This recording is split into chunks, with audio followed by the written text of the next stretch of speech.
is to drive the people towards Allah subhanahu wa ta'ala and his submission and obedience. ये है मकसद इमामों का, ये है मकसद अंबिया का. We have to understand.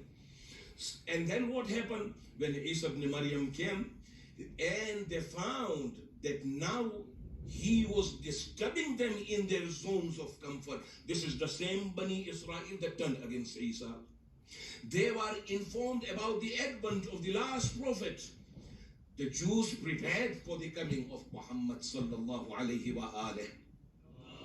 The fort of Khaybar that was built near Medina was for whom? Study the history. It was meant to receive the Holy Prophet. But what happened when he came and he disturbed them in their zones of the life which they had made for themselves?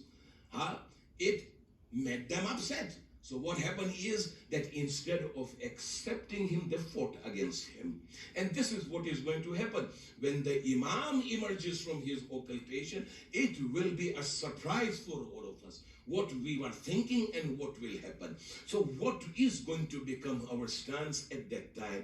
Are we going to tell him, Labbaik ya Mawla, we are here for you, or are we going to abandon him? And that is why I mentioned that hadith last night of our 6th Imam, that when he was talking about the emergence of the 12th Imam, in the Akhir Zaman, in the last days, and he was questioned by one of his companions, Mawla, who are going to be his aiders, who are going to be his supporters, who will help him when he emerges.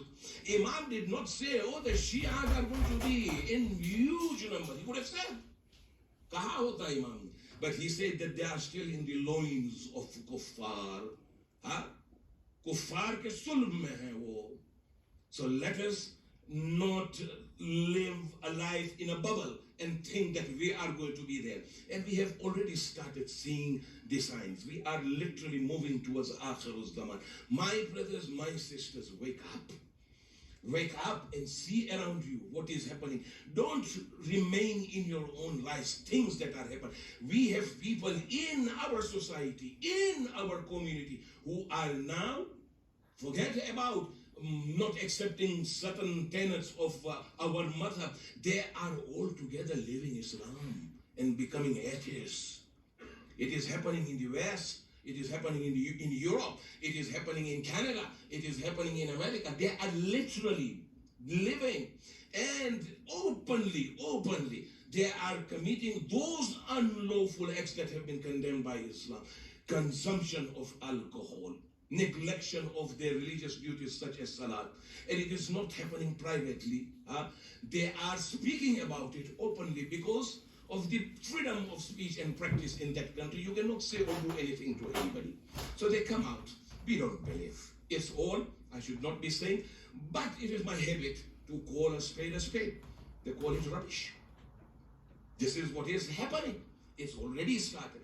And then there are confusions regarding our own aqidah within our own fold, in our own community. And it's not one or two things we are talking about, but there are numerous curls that have come into existence in our society. Numerous curls, numerous fractions. Believe me, it is there in the West, and I will not be surprised if it is also here in the East Africa, the place which was supposed to be the most conservative place. But in here also we will find that silently things are happening, and if we allow that to happen, a time will come that people will have left this maslak and gone somewhere else. There is ishkal. They create problems on Imam Zamana himself. Believe me. And people coming on the manabir, on the mimbar, in the months of Muharram and Safar, delivering lectures on Imam Zamana, and the conclusion by the end of the 12th day of Muharram for the people is nothing but confusion. Whether Imam is already born, or he will be born, or the entire concept of Mahdism is true or false. People are left in total confusion. Yehora is happening.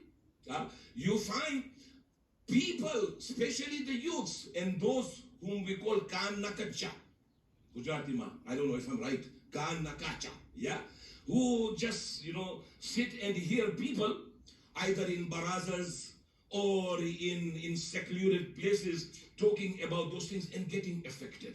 What I don't understand, that in a community that claims to be an educated community, the community which claims that it is an intellectual community, can not see and understand, cannot see with their own eyes what is happening before them. People who have no qualification whatsoever in Islam are now talking big things, and youths are falling for them. Allahu Akbar. And there are giants. Allah has bestowed us with the greatest ni'mah, and they are ulama, whether you like it or not. Ulama, the mujtahideen and the maraji. Listen, they are the ones who have been praised in the Holy Quran. They are the ones who have been praised in the prophetic traditions. Lekin ho kya raha hai? They do not understand us. This is modern time. We need to move forward. Na jane kahan jana hai unhe forward. And they are falling in these traps. So we find that the movement has already started. What Imam said at that time, that the aiders and the helpers of my grandson are still in the loins of kuffar. Let me tell you what is happening, the developments. We are coming out, moving out of Shiism, of Islam. We call everything rubbish. We are not interested in the ulama. We are not interested in Quran and Hadith. And in the West, there is a conversion happening silently. In Italy itself, in Rome, do you know there are about 150 indigenous Italians who are Shias? Already. And the movement has started. And there is a center. If at all you ever happen to go to the Mecca of the Catholics, that is Rome, in the heart of Rome, there is a center called Al-Mahdi Center, belonging to these Italian Shias who are Catholics, converted, became Shias. And go and sit amongst them. हम तो इस मसलक में पैदा हुए और शक कर रहे हैं. They are coming from the sulb of kuffar, who used to drink, who used to eat pork, and have all kinds of entertainment. Allahu Akbar, today they are sitting and crying over Hussein. They are reciting Quran. In Italian language, they are doing matam, और हमको शक है मातम पर. हमको शक है मरसिया और नौहा पर, हमको शक है आजादारी. हर चीज में शक की बीमारी है या नहीं? आके देखें, बोस्निया के अंदर 250 Shia local, I'm talking about indigenous Europeans, and there are those in Canada, there are those in North America, and they are coming. The change is taking place. The decision is in our hands. My duty is not to impose. The Prophet never came to impose. My duty is to deliver. As the Prophet had delivered, Aap mano ya na mano, lakum dinukum waliyadin. You have the freedom. So this is the question which we need to ask, ya ikhwan. Oh, brothers and sisters, open your eyes. Don't, when people come and talk about Islam, look at them. Assess their lives. Find out, ya alim hai ya nahi. Not that if somebody comes and quotes big references in front of you, you do not even understand. Most people do not even understand Farsi or Arabic. You think you'll have time to open those books to check on those references? But because big names are mentioned, you are so happy. Alim hoy to aaj hoy, baki na bada hajam chhe. Yeah? And people get trapped. And then you see nothing but waswasa and shukuk, doubts, and slowly coming out.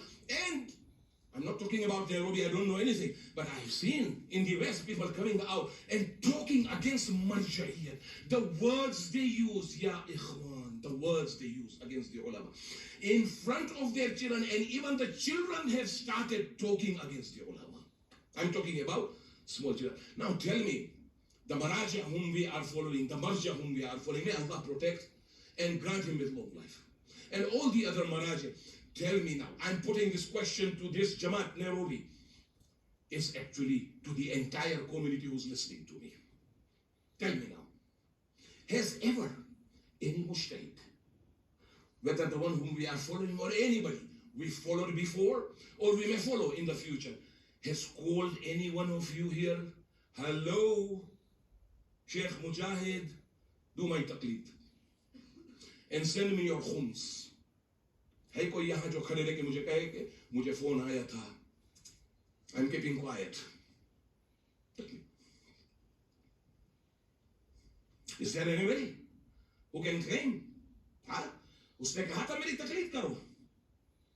Oh, we are led into it. अंधे थे तुम? Come out of it if you don't believe in it. Allah is not the loser. Ulama are not the loser. If you think that they are stifling your neck, so go to the people who will put garland around your neck.